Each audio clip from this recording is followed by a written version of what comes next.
Well, it's Monday morning after Christ the King Sunday. This is Pastor Nate Fager talking about Christ who is our King. And yesterday we talked about how Jesus will come again at the end of time in a glorious reappearance. Coming on the clouds, coming with power and authority like the world has never seen. But then we begin to wonder, well, when is that authority going to show up in my life? Where is all of this amazing power for me? And it's not always clear that he's active in our lives, that he's our King. Because more often than not, Jesus acts not like a king on his second appearance, where he is calling all people to himself and dividing left and right, believers and unbelievers. More often it's like Jesus in his first time coming. Yesterday the gospel was John chapter 18, where Jesus is on trial before Pontius Pilate. Not a very pleasant experience for any person, and much less a king. Pontius Pilate asks him very pointedly, "Are you a king?" And he says, "I am." Jesus is a king. But then he makes a statement that truly convinced Pilate of his innocence and changed our whole perspective of what a king is supposed to be like from Jesus. He said, "My kingdom is not of this world."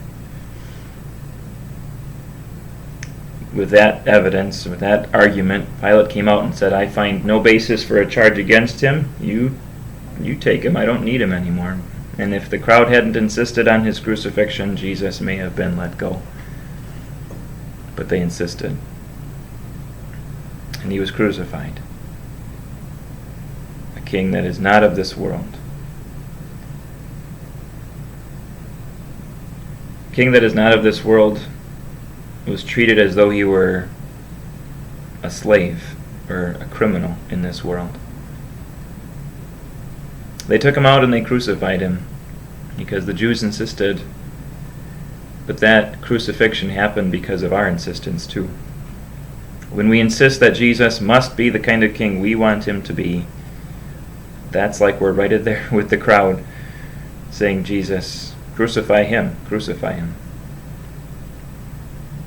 And he was. He was crucified for you and for me. He prayed for those soldiers who nailed him to the cross as much as he prayed for the voices who said, "Crucify him." "Father, forgive them, for they don't know what they're doing." Jesus was crucified to take our sins away and still be our King. He ended the tyranny of an enemy that just does awful things to us in this world and continues to do awful things, tempting us into evil and filling our lives with awful things.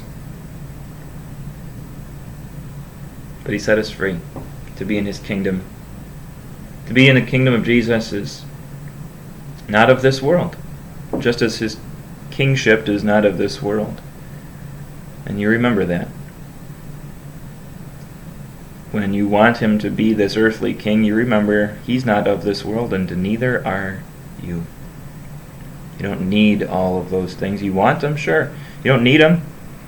If you needed it, Jesus would make sure you had it. That's what kings do. They provide for their people. Your citizenship in this kingdom is not of this world. That though all the evil goes on around us, people can't harm what is most important.